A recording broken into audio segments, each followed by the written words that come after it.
All right, well, good morning, everybody. I see that we have our full panelist team here with us, so we'll go ahead and get started. First and foremost, thank you for taking the time and joining us this morning. My name is Fernando, and I'm with the Region 9 Head Start Association, and I'm just excited to be here and be your webinar host today. So if you have any questions or experience any issues throughout this session, feel free to use the Q&A box to send me your comments, questions, and I'm happy to address those behind the scenes. Just so you know, today's session will be recorded and will be made available for on-demand access roughly within the next 24 to 48 hours. And the recording will be up on our YouTube channel, and a follow-up email will go out to all of our registered participants with the link once the video is ready for access. Now, let me pass it along to Tiffany Alston from Nevada, and I hope everybody enjoys the session, and thanks again for joining us. Thank you so much, Fernando. Well, welcome everyone to our virtual open house. In the spirit of Head Start, if we were all in person, we would have welcomed you with some hot coffee, some tea, maybe some donuts and bagels. We may have even asked if there are some June birthdays in the house, and we would all join together and sing happy birthday to you. Maybe someone would break the ice with a knock knock joke and say, knock knock, who's there? Let us in, we're here for the open house. With that being said, my name is Tiffany Alston, and I'm the Director of Early Head Start at Sunrise Children's Foundation in Las Vegas, Nevada.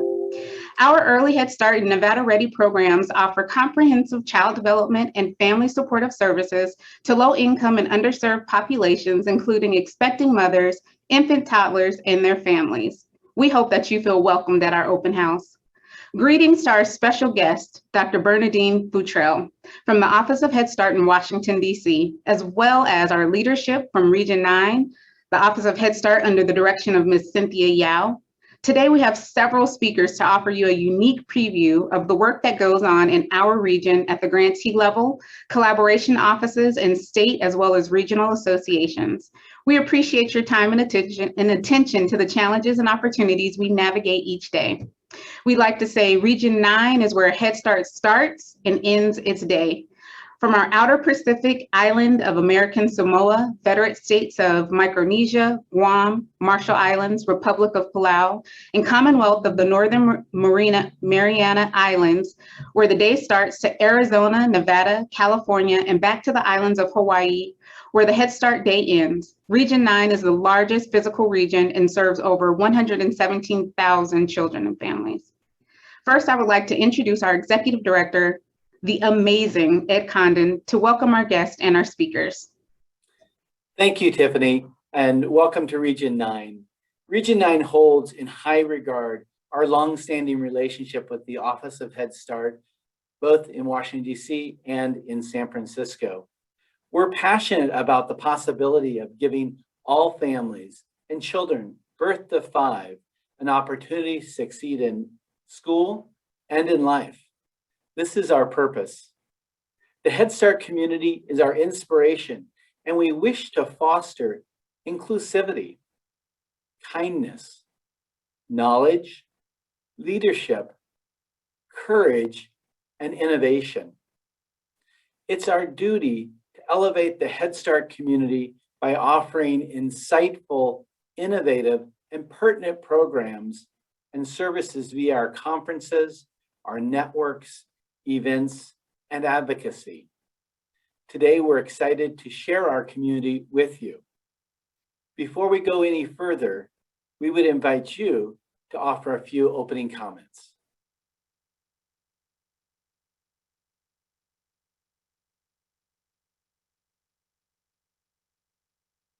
Please welcome Dr. Futrell. Hello. Thank you so much, Tiffany and Ed. I appreciate being here, and I'm smiling. I was looking at the chat of all the great comments to the opening with Tiffany, and the knock knock jokes and all those other things were very special. And I think we do miss that space to be in person. But it kind of feels like we're together as I'm watching everyone's face and feeling connected. So I appreciate this community that you've welcomed me into. I thank you so much. Happy to be here, looking forward to really being, sitting and listening in on some of the great presentations that are coming forward around all of the uniqueness and then the individual things that are happening in Region 9. I'm super excited about that. With me, as you've mentioned, I have our Region 9 leadership. Cynthia's on, and would invite her to share some remarks as well. But by way of introduction, I have been marching towards kind of 4 key areas that have been developed from conversations just like this one today, and they'll be further refined as we continue. Last week, I celebrated 100 days as director of the Office of Head Start. They tell me I'm the first Head Start baby to be appointed director for OHS. So that's in itself overwhelming, humbling, and also gets me up every morning ready to hit the ground running. And if Anne was here, she would tell you about our running shoes that we wear at OHS. But we do it in partnership. We do it together. And we're on this journey together. And I appreciate you lifting that up in your opening comments, Ed. We have, again, I mentioned 4 areas. We're looking at moving Head Start forward. And when I talk about moving forward, it means building from where we've been and then going towards a destination. And so we're moving forward towards equity. And we mean including racial equity, health equity, economic equity. We're moving forward towards partnering with children and families in new and innovative ways, because we know the federal to local, that's the heartbeat of Head Start. That's the heartbeat of how we should also partner by leaning into what's happening in homes and extending it to the work that we do. We're moving forward by getting back to in-person comprehensive services, knowing that it looks different for everyone, knowing that the light switch can't just come on like it went off last year, knowing that it's going to take some time and it's going to be our responsibility to really guide and partner as you all are working across the region with various Head Start programs. And we're also going to move forward with advancing the president's agenda. President Biden has an ambitious agenda that prioritizes early childhood education, prioritizes children and families and the economic recovery and all those wonderful things that really are the building blocks of Head Start. And so we're proud to do that, and we're proud to move forward on that work. But again, I'm excited to be here to listen, to learn with all of you. And Cynthia, I will welcome you to share a few comments as well if you're on the line as well. Thank you. Thanks, Dr. Futrell. Yes, I'm here, and very excited for you to be joining the region. And thank you, Ed, for pulling this all together for Dr. Futrell to have a nice tour of our region. We had an opportunity in the region to meet with Dr. Futrell and share some of our insights around our regional priorities. And I have to say, Dr. Futrell, Region 9, as you know, and probably have heard, we are the best region, I always say. But I do pride myself on just the phenomenal work that all our grantees do, and so I'm really excited that you'll have an opportunity to hear from each of the states. Our regional priorities are definitely in line. We've been forward thinking as well, and since last year began our work in the region around equity, so we're really proud about that. And I want to say even Tiffany's team is participating in the first ever pilot. We have a community of practice happening in the region around equity. And so I'll be sharing with Jason, we have our culminating event on June 24th, where we will be celebrating all the grantees who have been a part of this community of practice, and they will be sharing out what they've learned and where they're going next and everything that they've been undertaking this past year. So we're really excited about that. And family engagement has also been a priority for us over this last couple of years and continues to be in this coming year. And then what I will say too is all the grantees I know here today and those that are not, but we've been definitely engaging in conversations with all of them about the return to full in-person services. We've had listening sessions and focus groups since COVID hit. The grantees have been really great about sharing with the region and with the associations all the challenges they've experienced, the concerns they've had, but also lifting and sharing all of the successful practices that they've been engaging to be successful in, whether it's providing virtual services to children and families or in-person services. We've had grantees that never shut down, that were providing in-person services even as soon as COVID hit as emergency childcare centers, and then evolving back into opening up their doors for Head Start children and families. So I really want to acknowledge all of the work that they've done in that. And I know as I speak to the grantees here today, I know I continue to promote all of the practices that you all have been implementing and continuing to lift that. We've started our Region 9 Head Start Forward series. Last Friday, we had a two home-based programs share out what they've been doing to provide in-person home-based services. And this week we'll be focusing on family childcare, and then next week center-based. So definitely all opportunities I'll continue to share with our team and central office for them to participate if they would like. But Dr. Futrell, I'm just really happy you're here, and I want to turn it back over and just thank all the grantees today for being here today and for all the wonderful work that you all do for children and families every day. Thank you, Cynthia. And I will just lift up what your Region 9, what your leadership has reminded me of, and I'm going to continue to be reminded, is that I truly believe we can do more when we come together than we could do on our own. But there's a uniqueness in Head Start of the individual coming together for collective action, but then there's also the individual local experiences. And so I'm super excited to hear all the things that bring Region 9 together, but also all the unique things that are very specific to the work that all of you are doing. So Ed, I thank you for lifting that up just last week when we spoke, and I appreciate the opportunity to hear more from the team. Thank you. Wonderful. Thank you, Dr. Futrell, and thank you, Cynthia, for joining us today. Before we hear from our colleagues in Arizona and in all of the states, I want to remind the attendees who are listening in that there's a Q&A box. We will have questions and answers at the end. You can ask questions directed to Dr. Futrell or to Cynthia. If you place those questions in the Q&A box, we'll share those. If we, by chance, don't get to those questions, I'll be sure to download that list of questions and forward them to the Office of Head Start, and we'll share out the outcomes of that in a follow-up email so that you'll have your answers for you. So with that, we'll make sure we get to as many questions as possible. And now I'd like to welcome Amy Korovu, who's a Region 9 Head Start Association board member, to welcome the Arizona team. Hi, good morning, Dr. Futrell and Cynthia. Nice to see you, and to all of our participants. I do have the honor of introducing you to the Arizona part of Region 9. And I wanted to just, as we're going through, give you a little bit of information on Arizona, what makes us unique. We have about 4,302 staff that support our Head Starts in Arizona. We serve about 16,300 preschoolers and an additional 5,100 early Head Start children and their families. We have regional, migrant, and tribal Head Starts here in Arizona, and we try very hard to be collaborative with all of those varying entities, and I think we're pretty successful at that.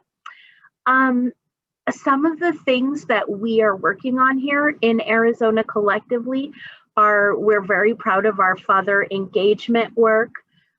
We are working towards stable, reliable, quality childcare for working families. We are developing leadership within our Head Start Association. We are working together to improve program excellence, and we do work collectively on whole health initiatives. And there's more information on our Head Start page. With that, I'd like to also introduce our panelists today. You will get to hear from Eve, who is a director with the Maricopa County Head Start. And you'll hear from Lori Masur, who is our Head Start Collaboration Director. And we did anticipate having a parent, but she has run into some problems. So Kimberly Olivas, I was very excited to meet with us. I'm not sure she's going to make it today, but we do have our Arizona Head Start Director, Mo Gallego, who will be pinch hitting, talking to you about some of the family specific initiatives that we are doing. Also rounding out our board, we have Miss Natalie Alvarez from the Urban League, who is a delegate partner with rep that works in Head Start. We also have Sonia Montoya from our NACOG Head Start in the northern part of our state, and also Jennifer, who works in the northern part of our state as well. So with that, I'm going to pass it off to, I believe it is Eve. Thank you, Amy. Hello, Dr. Futrell. Hi, I'm Eve De Leal, the Assistant Director with Maricopa County Human Services. And as Amy mentioned, I'm currently serving as the Head Start Association President. So excited to be here with you today and very proud to share a lot of the things that Arizona is working on from an operational lens. So we strategically engage in state level leadership, as Amy mentioned, and other stakeholders at multiple phases of our work to build and organize and align essential operational infrastructure to support effective implementation of Head Start services. Our active engagement and state level advocacy has led to the implementation of valuable state level MOUs, such as our current initiatives with the Arizona Department of Economic Security to explore graded funding models to provide that extended day, because we know there's such a high need for full-time care. And then even our partnerships with the Department of Child Safety to enroll at-risk children. You know, overall, I think that Arizona's collaborative spirit and intentionality positions Head Start grantees with a level of duality, because in Arizona, not only are we a part of the early education community, but we also seek to be recognized as an essential component of community prevention systems that produce sustainable and socially significant outcomes that impact our families. You know, just really briefly, in Arizona, the pandemic served as an opportunity of unification, I think, for us.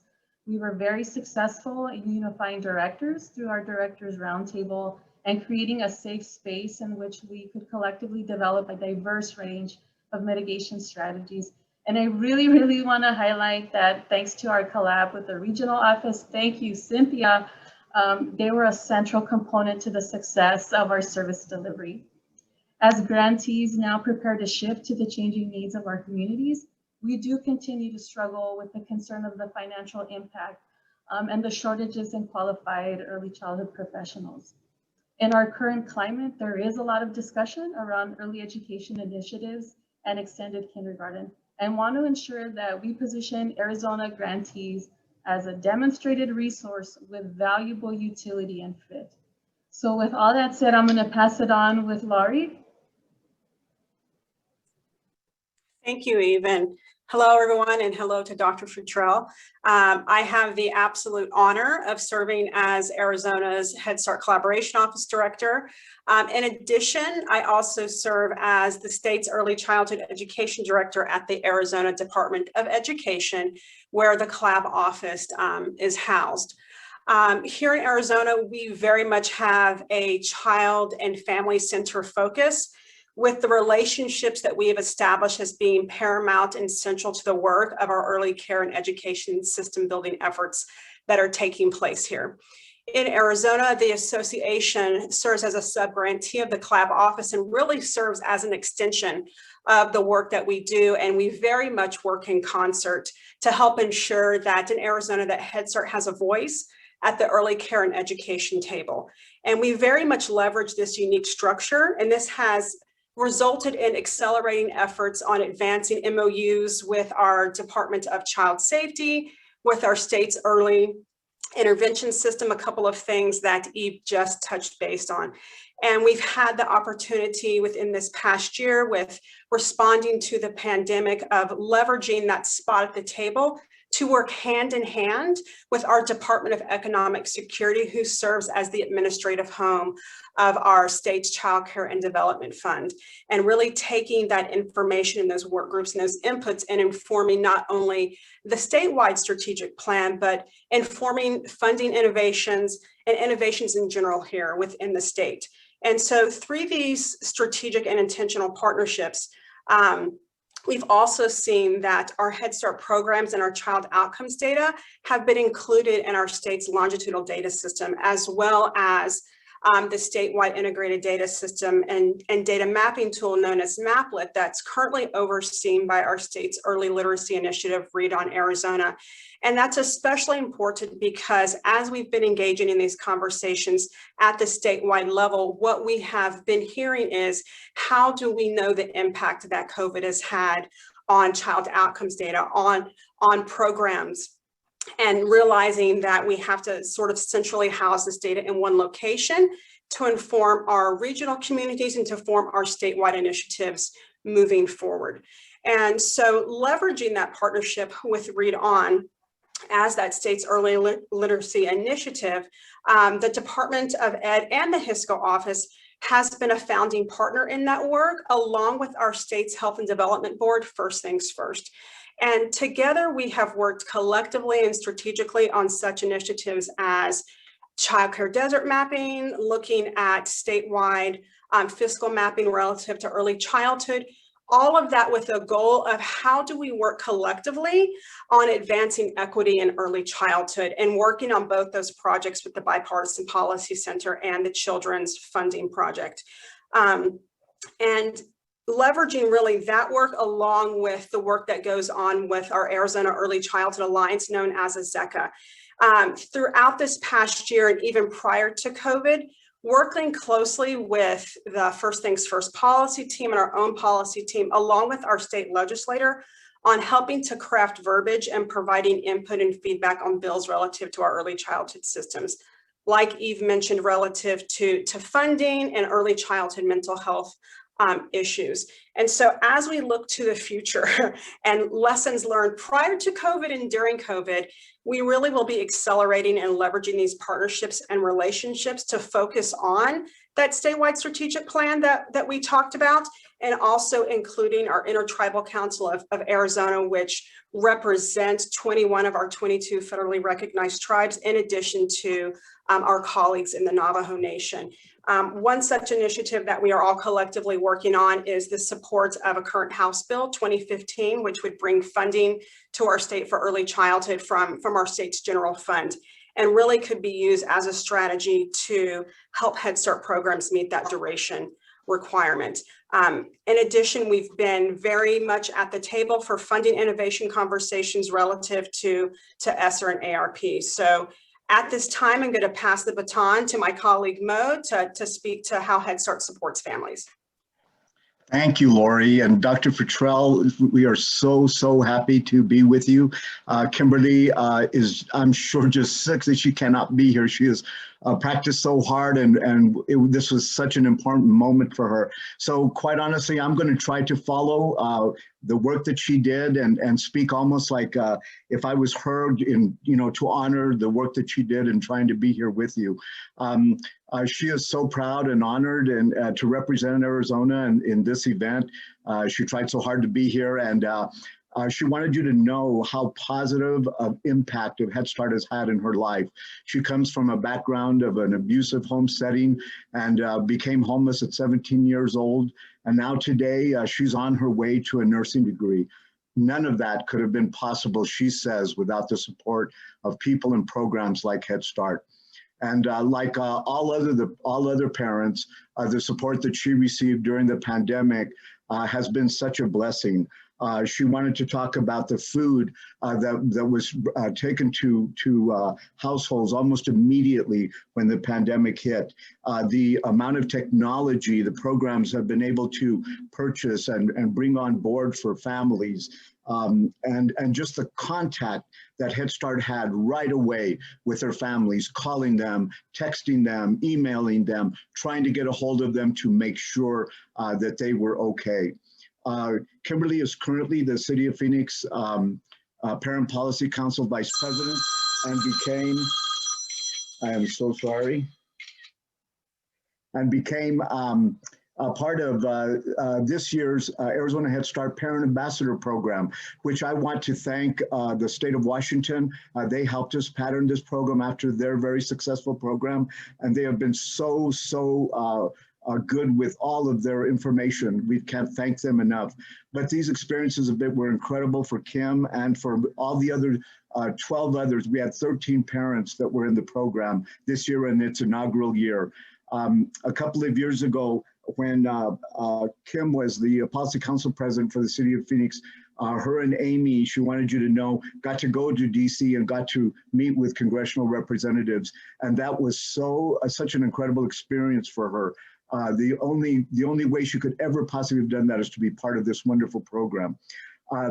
This year, the parent ambassadors have had an opportunity to participate in a public policy forum on early childhood education. They were able to attend the Arizona Early Childhood Day at the legislature, and they participated in state legislator visits. They got the opportunity to do congressional visits as part of the National Head Start Association Winter Leadership Institute. Through those partnerships forged by the association, the parent ambassadors also attended training sessions on advocacy and leadership, all through the information that was brought to them from the National Center on Families Learning. And just last week, they participated in training, telling my early childhood story, presented by our partners at First Things First. All of these have been great experiences for the parents. So what's in the future? Well, the parents know that the Arizona programs are gearing up for the end of the current year. They're ready and making plans. Some have already opening up for summer. Parents need Head Start programs to continue to be flexible and have options for family. That's one thing the pandemic has really taught families, that they needed more options and they even realized. There are many dynamics of the pandemic that are still impacting families who are struggling to recover, and Kimberly wanted to make sure that you knew that. As for the future of the Parent Ambassador Program, a few of the Parent Ambassadors are helping myself and some of the others that are assisting. They've already planning for next year. They want to stay involved. Some of the parents have asked to stay on to help parents that come into the program. Very similar to what has happened in the state of Washington. And again, we can't not thank them enough. And of course, that's a win-win for Head Start and for parents. Dr. Futrell from Arizona, thank you so very much for letting us have the opportunity to speak to you today.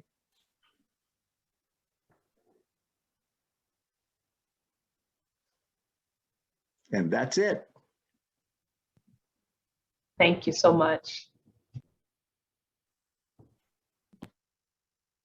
Good morning, everyone. My name is Maddie Mendez. I am the Region 9 board member, but I'm also a liaison from the Head Start California Association board. I'm here to introduce you to three very dedicated people in our association. But Dr. Futrell, thank you for being here with us. Thank you, Cynthia, for being here. And I just wanted to share a little bit about our clusters. We have a shared governance. We have strong relationships in California. We have large grantees, small grantees. We have many delegates. And with the support of our regional office, our TNTA, and our association, we're able to share information and provide great services to our families. And I have the honor of introducing you to three people that I hope that you have an opportunity to meet very soon. Our inspiring president, her name is Stacy Scarborough. I'm sorry, Stacy, and she's here will be presenting. And then we have our executive director from our Head Start California office, Christopher. And then we have our infamous Stephanie Myers. She's from our Head Start State Collaborative office. And I will turn this over to Stephanie, but once again, welcome to our open house. We're glad you're here, and we can't wait to show you what we do in California. Our clusters meet on a regular basis, and we do wonderful things in our communities. Thank you. Thank you, Maddie. Okay, so I get the pleasure to kind of share what California has been doing during COVID-19 time as we share. So California has done a great job of, providing services during COVID time. There were food deliveries, food cooking, food setup, many activities for the families that were created, brought to the families, virtual, drive-bys for families to participate in. California just responded in a huge way of looking at services and doing something a little bit different during this pandemic time. This is actually a collage of photos from the program that I work at. We've been doing vaccine clinics on the weekends with our community health centers to make sure that all our families are vaccinated as we go back to in-person services. So that's been fun. We also did labs because we know from during COVID times, many of the children and families were behind on their well childs. So now at this point, we're doing labs so that our families can complete their well child exams.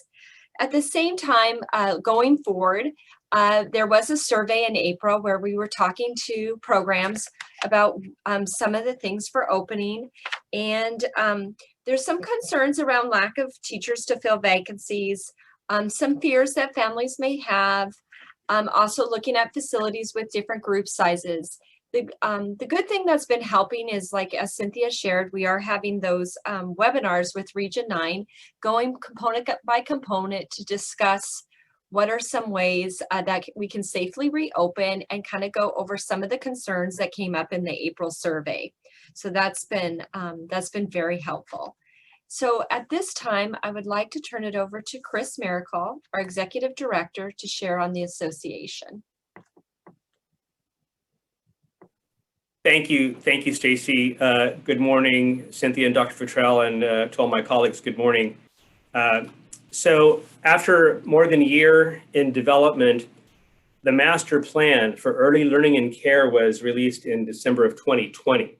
And this 100+ page document is a blueprint for the future of ECE in California. And one of the core elements of the plan is this call for universal access to preschool for all 4-year-olds. It also lays out a broad vision for the workforce, shared data, family choice, and recommendations for integrating and simplifying the system to be more cohesive. As a response, this association reached out to Head Start directors to provide input into the master plan between March and April of this year. And our final report will be released shortly, possibly this week. We identified 13 first steps for the administration and the legislature to think about, because while the plan has a broad scope of activity, it doesn't really provide a sequential timeline. So we identified these first steps, and I want to share the top 3 because I think they're probably most relevant to the national conversation about Head Start and the evolving ECE landscape in multiple states. And the first thing our members were concerned about is salaries. Because if we talk about quality, the first element of quality is teacher.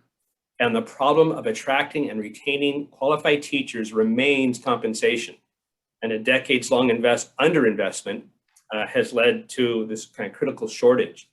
And some directors have said it is almost unethical to consider expanding the system before we increase compensation so that ECE teachers receive professionally equitable wages. And that should happen before the expansion of services. The second issue that got a lot of attention from members was this idea of a statewide eligibility portal. The idea of a one-stop shop way for parents to apply for services. And if such a system, this universal application and eligibility portal, could identify all services for which families qualify, it could actually help our Head Start programs recruit eligible families. The third most important thing they talked about was funding for facilities development. And there seems to be wide agreement that the shift, I don't know about agreement, maybe recognition, that the shift towards serving younger children is coming. and it will require a major construction or renovation to facilities. Now, since its release just 6 months ago, there has been a significant shift in the speed of change in California's legislative proposals and budget. And I'm going to let Stephanie Myers speak to those in detail. But there is wide concern among programs that the scope and pace of the change could dramatically exacerbate the challenges that Head Start programs already face, particularly in enrollment and staffing. As in response to that, Head Start California has tried to move quickly to do two things: submit amendments to the proposed legislation and trailer bill language to minimize the potential negative impact on Head Start, and submit a request for $15 million for Head Start in the state budget. We are hoping that along with 14 other states who do invest in Head Start, that we can convince California to become number 15. And finally, I think all of this, these changes in California and in other states raise questions, I think, that we should talk about with the Office of Head Start with regard to how we can consider new flexibilities for programs as they respond to the state's changing landscape. And with that, I will turn it over to my esteemed colleague, Stephanie Myers. Good morning, Dr. Futrell. It's so great to see you again. I had the honor and privilege to hear you at the Collaboration Office meeting nationally a few weeks ago, so I'm excited to see you again. And excited to be here with my colleagues and all of our participants and friends in Head Start. So thank you for having me today. I just want to talk real quickly about a couple things. First of all, the Head Start State Collaboration Office is situated in the Department of Education. One of the things that is changing upon us is about 180 staff from the Department of Education are getting ready to move to the Department of Social Services. So there is a big shift with our governor's plan from last year that will be implemented starting July 1st. So we are on a fast track to moving our birth to 3 state-funded programs, our Head Start State Collaboration Office, which is myself, some nutrition service staff, fiscal staff, and a few other staffing positions over to the Department of Social Services. So some big shifts happening in our state around our system. As those pieces used to be as a birth to 5 system in the Department of Education will no longer be. So there's been a lot of work this year besides the ongoing work with the pandemic, some work with transition for staff and services. In the moving forward piece, where I love your 4 pieces around what you're going to be focusing on. One of the things that I've been working on with the Department of Education is really uplifting the Head Start resources and the supports, along with great collaboration with Cynthia Yao and her team on lifting up equity and equitable actions. I've been working for the last couple of years with the BUILD initiative and working on some pieces around tribal Head Start programs and equity, and looking at spaces in our state that are considered deserts and for federally recognized tribes, to which we have 109 of those in California. And also just some work real quickly to touch on from my office is, I work collaboratively with the state's quality rating and improvement system. Of course, some great work going on right now with special education 619 coordinators around memorandum of understanding for local program implementation and partnerships. And of course, licensing, which that is where the Collaboration Office and the others that I talked about moving over to CDSS is housed. And so we'll be having a little bit more of a concentrated and connected effort over there as well. And then just a couple of things to focus on around transitional kindergarten. So the governor has made an historical investment in our state's early childhood system, along with transitional kindergarten. And as part of the legislative ask this year, they're looking at a mixed delivery system, which is where we come in as Head Start, not only in my role, but also with the association role and with the role from the field to look at how we can keep our mixed delivery system with transitional kindergarten. The governor's plan is that it will be fully implemented in the 25-26 year, authorizing this being a planning year coming July 1, and then starting the system would be a new part of our K-12 system. TK would be starting the 22 year. So we are really, really pushing forward to make sure that there's parent choice, that this is a mixed delivery system, and that this becomes something where we can serve more children than we already serve in California. And then just one other big thing that I want to talk to you about that we've been working with Head Start California, the association, is the collaboration demonstration project that was started by Dr. Bergeron and was a collaborative effort with 13 states and collaboration directors, and looking at transition efforts between Head Start and school districts. And so we have 5 agencies right now moving forward, along with the Los Angeles County Office of Education, who will be working a little more closely with their county with the transitional guide that was produced with the push from Dr. Bergeron, and really looking at some effective outcomes and pieces that we can share across the state with other programs and keep the ball rolling on transition. And I think with that, I'm gonna pass it forward, move it along. Thank you.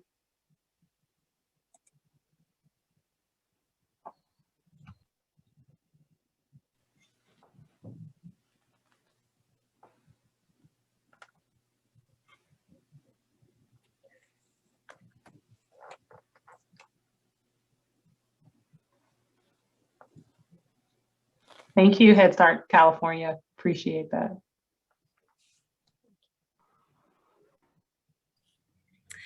Okay, good morning or good afternoon to everyone, and aloha. My name is Stacy Brown. I am an early Head Start director with Family Support Hawaii on the beautiful big island of Hawaii on the Kona coast, where we have the most delicious coffee on earth. So like Tiffany said, if we were all together today, we would be having some coffee, and hopefully it would be grown in Kona, where the coffee is grown, harvested, and processed by many of our Head Start and early Head Start families. I serve as the secretary of the Head Start Association of Hawaii, and I'm also a board member for the Region 9 Head Start Association. And today I have the pleasure of introducing 2 amazing people from Hawaii. The first you will hear from is Ben Naki. He is the Head Start and Early Head Start Director with Parents and Children Together, which provides services on the islands of Oahu and the Big Island. He also serves as our fearless leader of the Head Start Association of Hawaii. And you will also hear from our amazing Head Start Collaboration Director, Chris Jackson. So take it away, guys. Mahalo, Stacy, and aloha, and welcome, Dr. Futrell. Me and Chris are just going to be give you an overview of Hawaii and who our association is. Talk a little bit about the systems here in Hawaii around early learning, and then we'll touch upon just the impact on COVID within the state, and then kind of wrap it up with just kind of like what things we're working on moving forward. And so, excuse me, my notes. There they are. All right, so as you can see on this slide, we have 7 grantees that make up our association here in Hawaii. 6 are from Hawaii, Sorry, and 1 Ben. is from the Outer Pacific. Ben, sorry. Ed, can you go back one slide, please? There you go. Thank you. Thanks, Ed. So we have 6 grantees from Hawaii and 1 from the Outer Pacific, which is the Commonwealth of the Northern Mariana Islands. Child and Family Services serves early Head Start and Head Start families on Kauai and Oahu. Honolulu Community Action Program serves families on the island of Oahu. Parents and Children Together, as Stacy mentioned, we serve families on both Oahu and Hawaii Island. And Maui Economic Opportunity and Maui Family Support Services are on the island of Maui. And as Stacy mentioned, her program, Family Support Hawaii, serves families located on the island of Hawaii. We serve in Hawaii, just in Hawaii, we serve a little over 2,800 families, pregnant women, infant, toddlers, and preschoolers. In the Commonwealth of the Northern Mariana Islands, they serve around a little bit over 500 families by way of early Head Start, and partnership, I believe. We're a small but mighty. We want to say we're a small but mighty association. We don't have any paid staff as part of the association, so a lot of the work is done through the directors for individual grantees and some of the staff. We do a lot of networking amongst our grantees because we are small. We have monthly calls with just the early Head Start directors, and then quarterly association board meetings, which we also involve Region 9 and Cynthia Yao and her team when we do have those meetings to keep them abreast and kind of see how what kind of support they can offer us here in Hawaii. So I'm going to turn it over to Chris, and Chris is going to talk about kind of what's in place here in Hawaii. Thanks, Ben, and aloha to Dr. Futrell and Jason, and to Cynthia and team. So happy to be with you all this morning. And as Ben mentioned, I'll talk a little bit about the early learning system in Hawaii and about our strong community partnerships, and then turn it back over to Ben to talk about the strategic plan for the association, as well as COVID's impact on our grantees here in Hawaii. So like many other states, Hawaii's mixed delivery system is a patchwork of public and private programs and services for young children, administered by multiple state and county agencies and private providers. Childcare programs regulated by our Department of Human Services Childcare Program Office and run by private entities are the primary vendors of services for young children in Hawaii. These include center-based care, including Head Start and Early Head Start, family childcare homes, and family group homes. Approximately 30,500 children, birth to 5, are served in 560 centers, and another 2,600 or so children are served in our 600 family childcare homes and group homes. Our state-funded public pre-K program, which was established only 6 years ago, so we're fairly late coming to the table around public pre-K, serves approximately 784-year-olds, and they try to expand by another 10 classrooms every biennium, which of course was impacted by COVID this year. Our McPhee funded programs provides home visiting services to more than 500 children, birth to 3. A unique program setting in Hawaii called Family Child Interaction Learning Programs, or FCILs, or FCILs as we call them, grew out of the Native Hawaiian community's desire to provide responsive early learning experiences to young children and their families. These are license exempt and are operated by community-based nonprofit entities where children accompanied by an adult family member attend sessions 2 or 3 hours a day, several days a week, often in parks or community centers. And finally, a substantial number of care providers in Hawaii provide informal care by a relative or neighbor. These FFN care providers are license exempt and are the recipients of a majority of our subsidy dollars, as they are often the setting preferred by our families here in Hawaii because they are located within the community, run by family friends and neighbors, accommodate family schedules, and are affordable. Like many other states, Hawaii has a dearth of licensed slots for infants and toddlers, with 1 slot for nearly 37 children based on a 2017 needs assessment. And of the over 15,000 calls to our state's Child Care Resource and Referral Agency in 2020, the majority, nearly 75%, were for infant or toddler slots. And so it's a crisis here in Hawaii in terms of infant toddler care. And we only serve, Early Head Start in Hawaii only serves about 697 children. And Hawaii does not have a QRS in place at this time. In terms of strong community partnerships, as an island state, Hawaii's remote geography and our cultural and community values emphasize relying upon and caring for one another.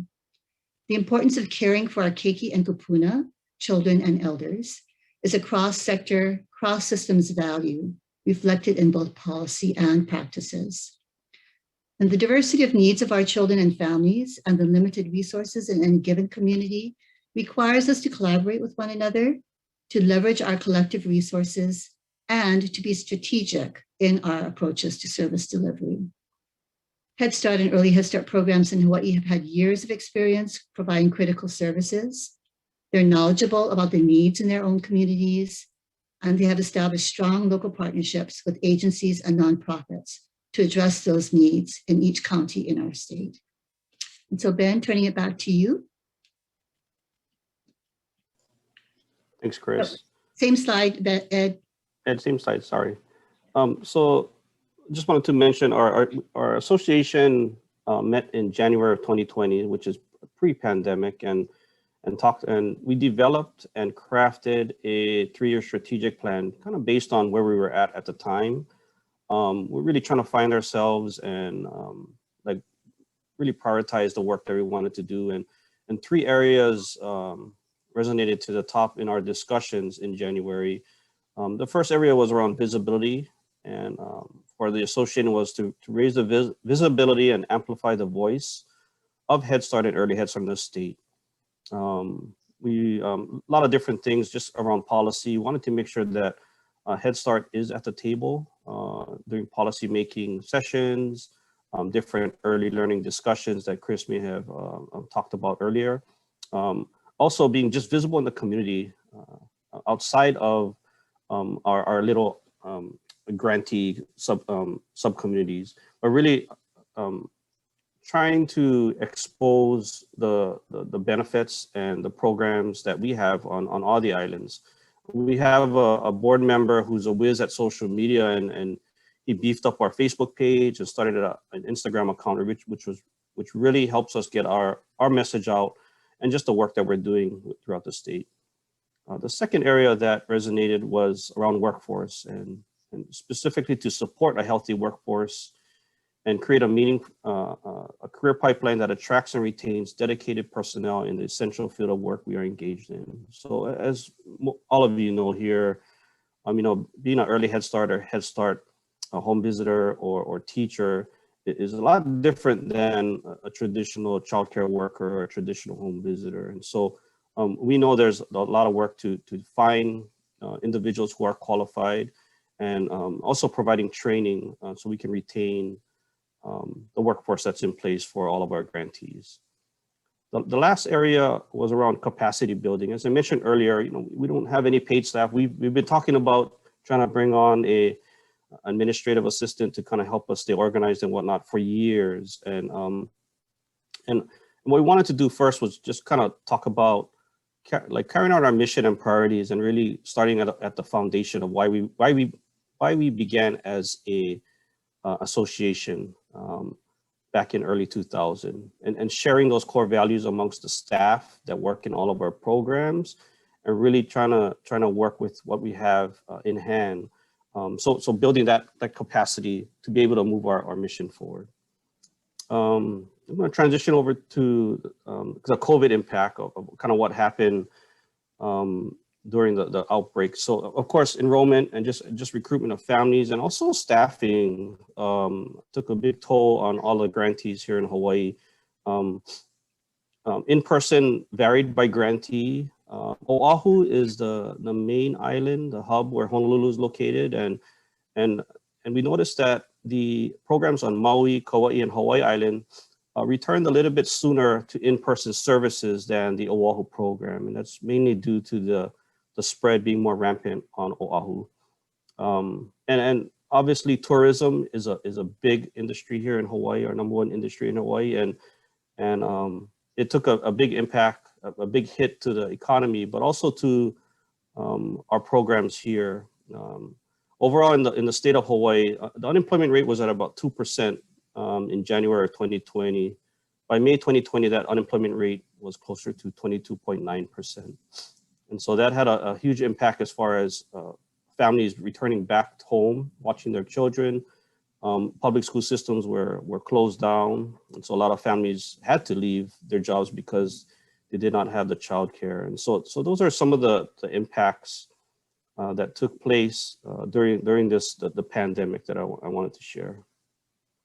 So we're going to move on to the next slide, our final slide, just to talk about some opportunities and moving forward. The first is around mental health and wellness, and specifically trauma-informed care. So the timing of the quality improvement monies that came through Office of Head Start, allowed our grantees to address staff wellness initiatives, as well as trauma-informed care approach.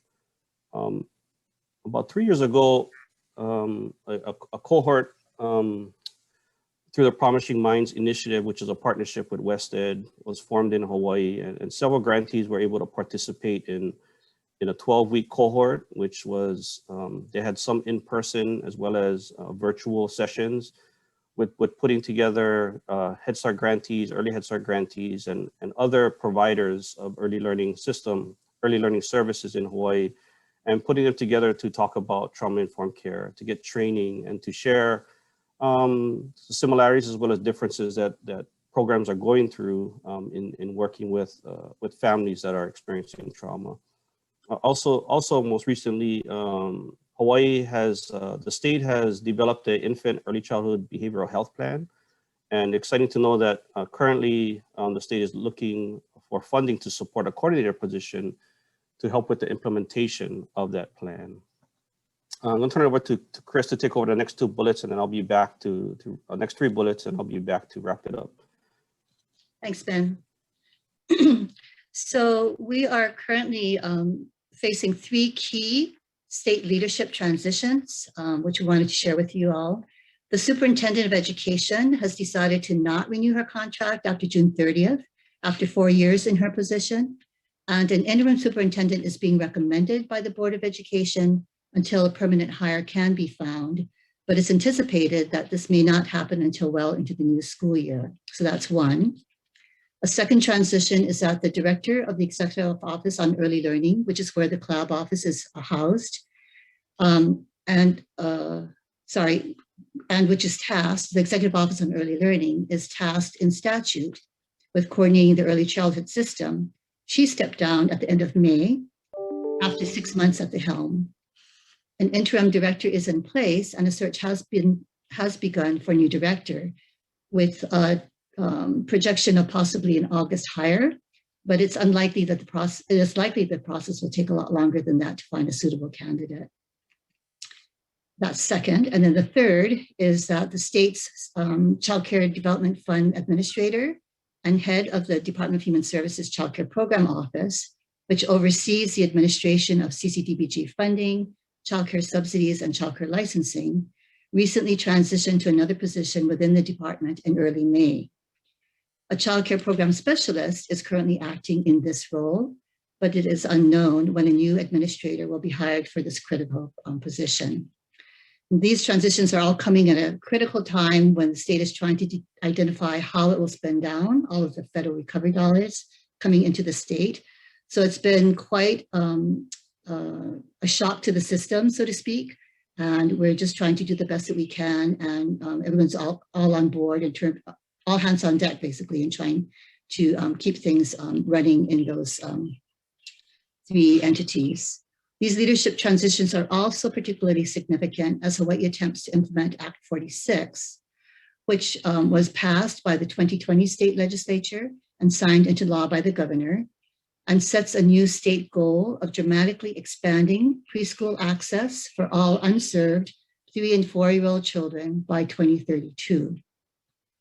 The Department of Human Services, along with the Executive Office on Early Learning, and in partnership with the Hawaii Department of Education, are the state entities tasked with increasing access for early learning, assessing where more early learning programs need to be established within the state, and for establishing policies and programs to enroll more unserved children.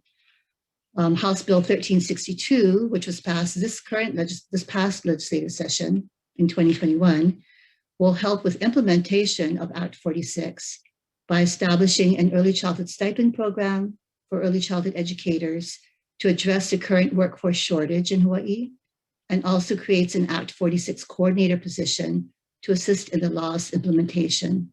So as you can see, these key leadership transitions is going to have a direct impact on how we move forward in the state with regards to just all of the work that needs to happen around young children and their families.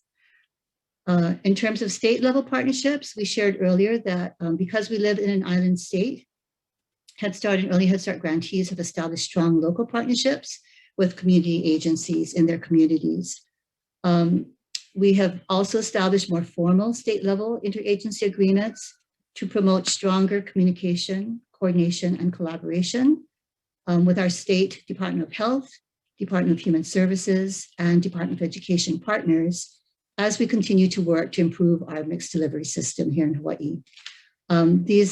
We have currently 9 state level MOUs in place, which were coordinated by the CLAB office. These are with our early intervention section, our public health nursing branch, WIC, our newborn hearing screening program, special education section, our homeless concerns office, our child welfare services branch, and with the executive office on early learning around their pre-K program. In addition, a unique MOU was recently developed and signed with the support of National Head Start Association, and I believe Arizona was also part of one of 14 teams that worked on this MOU between our state associations and our CLAB offices to ensure that shared goals between our two entities continue to be implemented despite leadership transitions that may occur over time. So speaking of partnerships, I'll turn it back over to Ben now to talk about engagement of our Out-of-Pacific grantee friends. Thanks, Chris. And you know, I mentioned that we have one grantee as part of our association.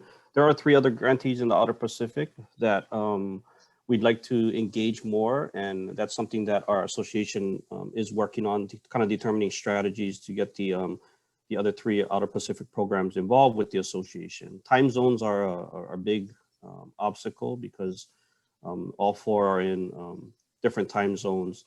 And so that's one of the things that we're working through is engaging our Outer Pacific OHANA, as we should say in Hawaii.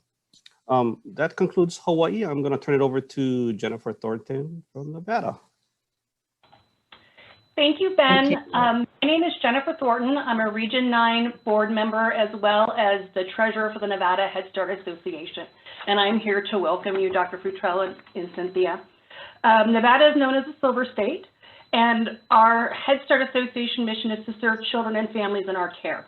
We have 6 grantees and 4 early Head Start child care partnerships. The grantees are Acelero Learning Center in Las Vegas, Community Services Agency here in Reno, Head Start of Northeastern Nevada in Elko, Little People's Head Start in Ely, Sunrise Children's Foundation in Las Vegas, University of Nevada, Reno Early Head Start here in Reno. Nevada serves over 2,000 Head Start children and nearly 1,000 in Early Head Start and their child care partners. We also have 4 tribal partners in our state.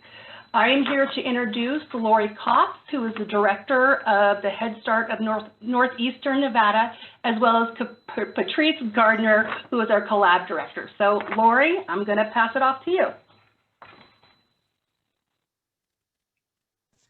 Okay, of course, my internet has been absolutely perfect until now, and I'm getting little notifications that it's becoming unstable. So if I turn off my camera at some point, it's just because I saw you all freeze. But welcome, Dr. Futrell. We are so excited to have you on board, and welcome to Nevada. Like Nevada, as our slide says here, is an association with a big heart, a little association.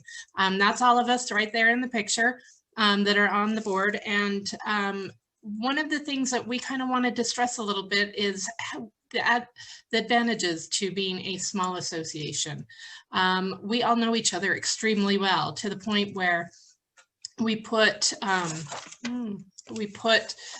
have a text thread that go, anytime we have a question, we just pop it on there. And I'm going to turn off my camera just so I can make sure that you guys can still hear me.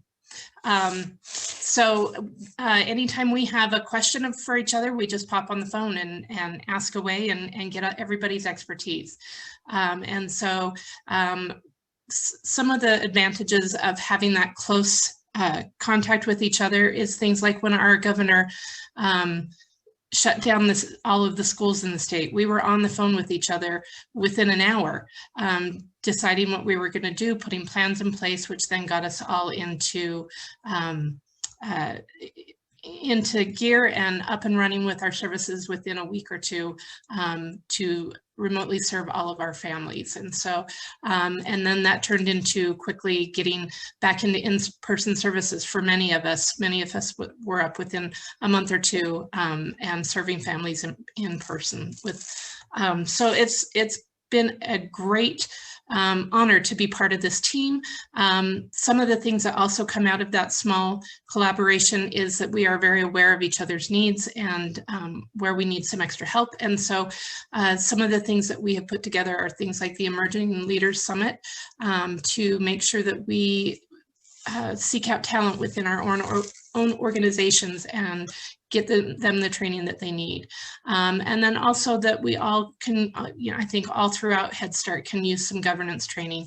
And so we have a statewide governance training that we do each fall to make sure that each organization has a governing board that knows exactly what they're supposed to do and can deliver their services in a way that's going to benefit each organization.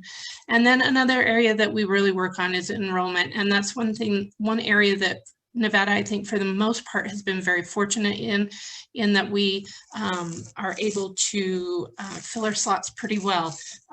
However, we are starting to notice some of the changes that are going on across the country, especially when it comes to eligibility. And so we as a group very much support anything that increases eligibility within Head Start so that we can get our services to more and more families. So with that, I am going to turn the time over to Patrice Gardner. She's our director in the Head Start Collaboration Office, and I'll let you take it away, Patrice. Thank you, Lori. So good morning, and I would like to say a special good morning to Dr. Futrell. Really excited to have you on board and to get to know you a little bit better as our new fearless leader. Also, Cynthia, welcome as well as the rest of the team. I'm really excited to share all of the great work that's happening here in Nevada. So I work as the Collaboration Office Director, as Lori said, and my office is housed out of the Nevada Department of Education, out of the Office of Early Learning and Development. In addition to working as the Collaboration Director, I also am the administrator for our CCDF funds here in the state of Nevada, which is a really lovely, it presents a really lovely opportunity for us to work collaboratively between Head Start as well as the state initiatives for early childhood. So really happy to share what all that's going on. So one of the primary focuses that we've been working on this year has been an MOU between the Nevada Head Start Association and the Collaboration Office. We wanted to make sure that no matter who sits in these seats, the work is consistent and the projects are focused on exactly what the families need here in the state. So it's a critical partnership that's we've been able to establish some very key guidelines.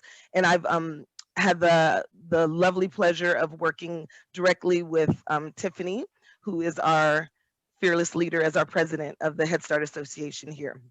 So some of our key priority areas for that MOU have been, one, first and foremost, making sure that our Head Start partners have a decision-making seat at the table, and they're able to work cross-agency, collaboratively, as well as create stakeholder engagement to make sure that Head Start's focuses are definitely at the forefront of what needs to happen here in our state. In addition to that, kindergarten transition has also been an area of focus for us. We are working to create collaboration between the State Department of Ed as well as our local school districts to create a strategic plan for kindergarten transition to make sure that children transition to kindergarten seamlessly, and Head Start providers are definitely included in that process as well. In addition to that, as everyone else has said, our workforce development and professional development is also a key focus for us here in Nevada as well.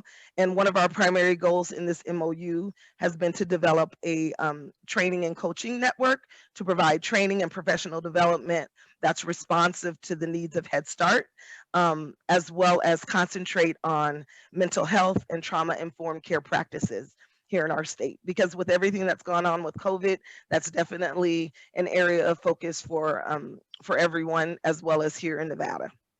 The next focus area is our emerging leaders, which Lori mentioned a little bit. We feel like it's really important here in Head Start because of the issues that we have with workforce, so that way we have an opportunity to grow our workforce from within and create opportunities for any assistant teacher who wants to one day become a director, and providing that training and resources rather for them to be able to move up throughout the ranks of Head Start within our community. And last but certainly not least, we are in the process of developing a support plan for families that are experiencing homelessness, because again, the homeless population here in Nevada is pretty large, and we want to make sure that those families definitely have the support that they're needed. When we've identified that families within Head Start may have that as a concern, and we want to make sure that any resources that they need, we're able to provide that for them here. And then I wanted to mention just a few of the initiatives that are going on within our state early childhood department. We are very excited that we have created the first Early Childhood Educator of the Year award. Here in Nevada, there has been an award for Teacher of the Year, but it has not included early childhood professionals. So the Office of Early Learning has launched the first annual Nevada statewide Early Educator of the Year award, where we're promoting that amongst all mixed delivery systems. So whether you're a Head Start teacher or a family friend and neighbor teacher, you're able to be nominated for this prestigious award. So we're really, really excited for the work that's going into that. As well as our Department of Ed and partners at the Office of Early Learning partnered with the Education Council to develop a kindergarten transition guide. And we were really excited to make sure that the collaboration between the transition from Head Start to kindergarten was a key priority in that plan. So we're really excited to see that roll out as well this year. Another opportunity I had as the collab director was to work and present a presentation for our LEAs directors as they came together in planning for this school year. And we were able to coordinate and really roll out and pinpoint the ESSA requirements to make sure that Head Start is part of that collaboration between the rollout of kindergarten, the transition from kindergarten to Head Start. So it was really excited that they actually invited us to come to their meeting and really get a better understanding of those ESSA requirements for Head Start. So that was exciting as well. And last but certainly not least, this is a legislative year for us here in Nevada. And we definitely were excited to have our budget approved this year for our pre-K funding. And we were really worried because some of our funding had been decreased, but with the CARES Act funding, we were able to get a flat rate for funding to make sure that the true cost of pre-K was reflective in our budgets this year. So that was exciting as well. So we are really busy here in Nevada to make sure that we're able to meet the needs of our families. And with that said, I'm going to pass it back off to Lori. I'm going to be really brief because we're running out of time, but I did want to quickly echo Christopher from California that Nevada is also very supportive of anything to increase teacher salaries, and also from Chris in Hawaii that early head start options are very slim here in Nevada, so any expansion we are also very supportive of.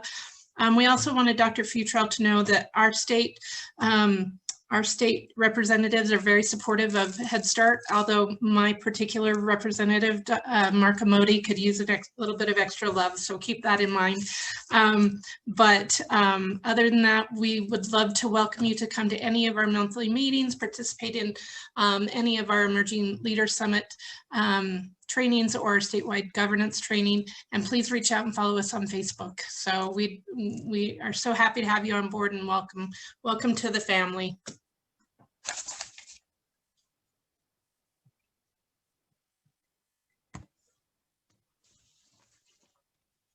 All right.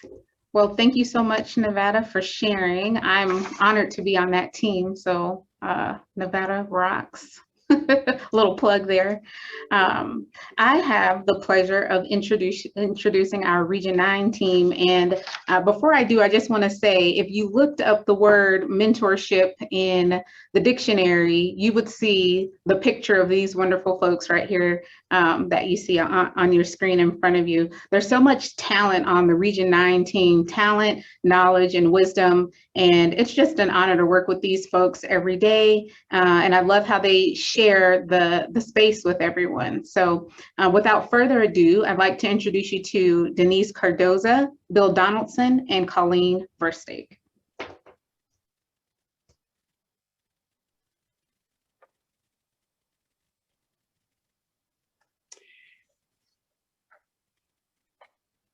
Welcome, Dr. Futrell. It is so nice for you to be with us here at Region 9.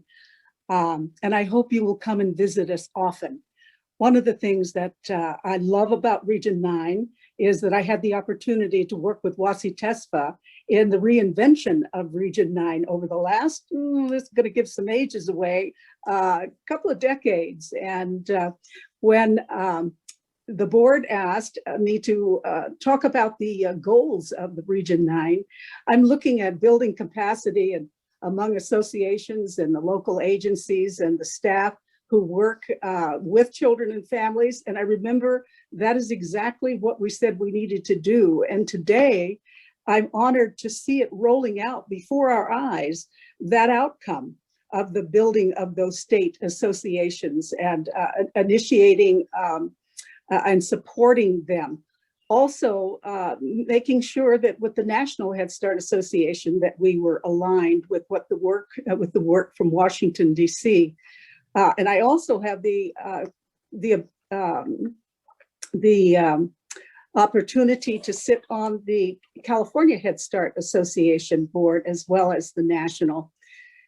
I don't know, Ed, you have done such a marvelous job, and this board has done such a marvelous job with the goals that you've asked me to do. I think what we were looking at long ago then are still happening today, making sure that those conferences that we offer are exactly what our grantees really need and want for their staff, to make sure that those training events that we're providing are going to serve those grantees and the teachers and home visitors, that they're going to take back with them exactly what they came to our events for. But most of all, that networking across Region 9 has been such an incredible thing.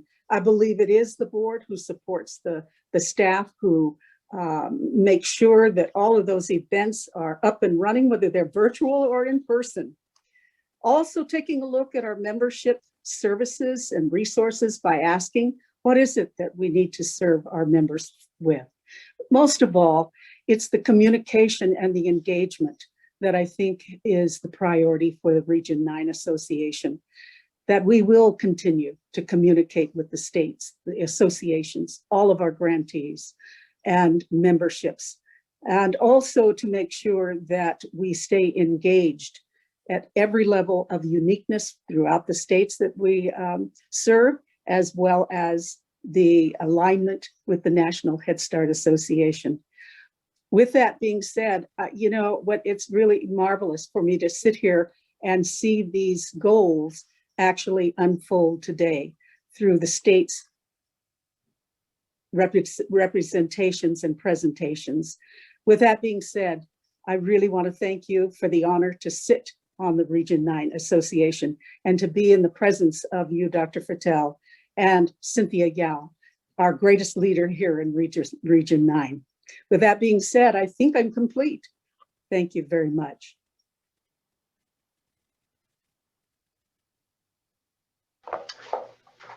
Thank you, Denise. Hi, Dr. Futrell. Welcome to this wonderful, esteemed region. And all you can see from today's presentation. My name is Bill Donaldson. I sit on the board. I've sat with Denise Cardoza a decade ago, rebuilding and reorganizing Region 9. I'm a unique member because I'm a friend. I own a private business. Yes, you're probably looking at me like, wow, why is he on the board? Head Start doesn't work within a silo at all. You're working collaboratively together with all of our people. It's very, very important.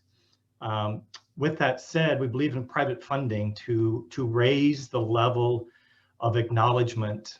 And I am so thankful to be part of that, in a sense of that we're raising funding to acknowledge a scholarship funds for our teachers. And we've broadened that these last year beyond the teachers. Head Start doesn't work in a silo. We are broadening that. We're bringing partners in. And I'm excited to talk about that just for a second. And that is, as you can see, that we've raised over $75,000 for our scholarship funds.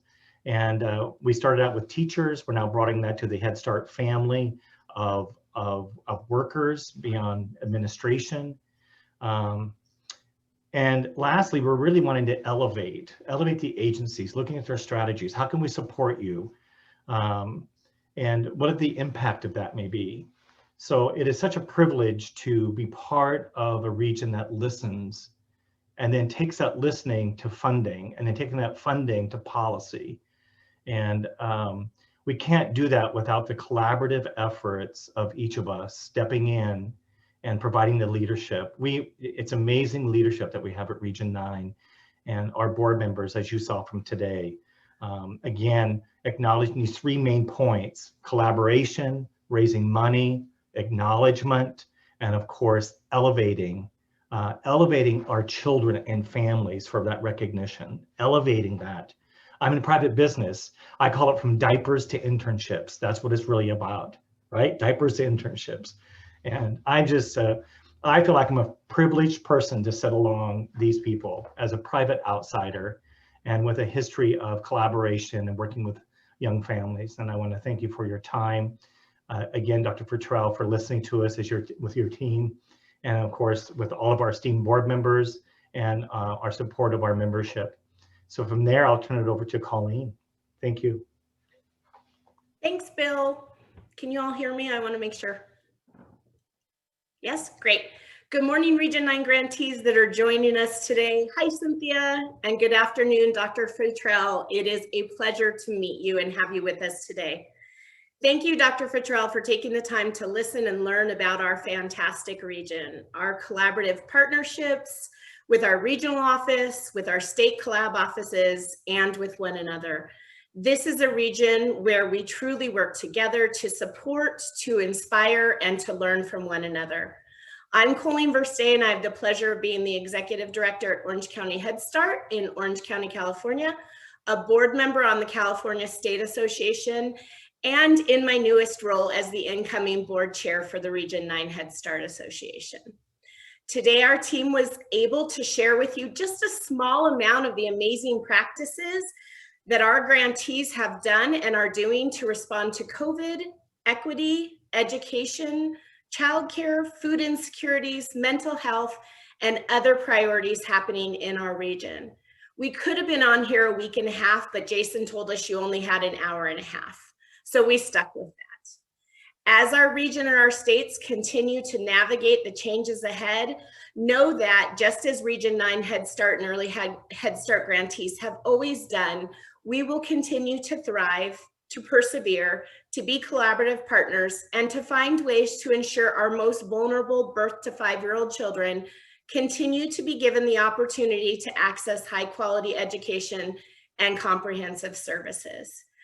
As a partner to the region's Head Start and Early Head Start grantees, the Region 9 Head Start Association will continue to fulfill our commitment to elevate the Head Start community through innovative and pertinent learning opportunities via conferences, networks, events, advocacies, and support to support Region 9 grantees that again serve over 117,000 Head Start and Early Head Start children and families, so that they can reach their dreams and build an even stronger United States of America.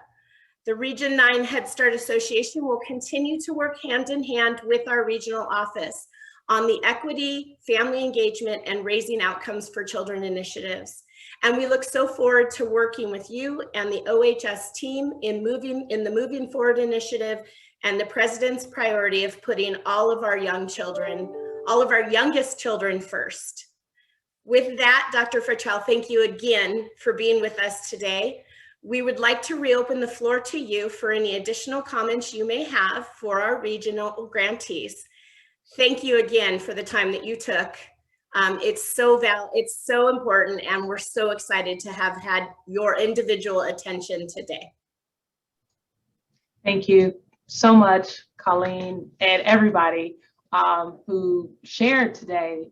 As I mentioned, I came in office saying I want to be a student of Head Start. I want to listen and learn and lead in the first 100 days and beyond. Since we met that marker of 100 days, I really appreciate it. And I know we're moving forward together.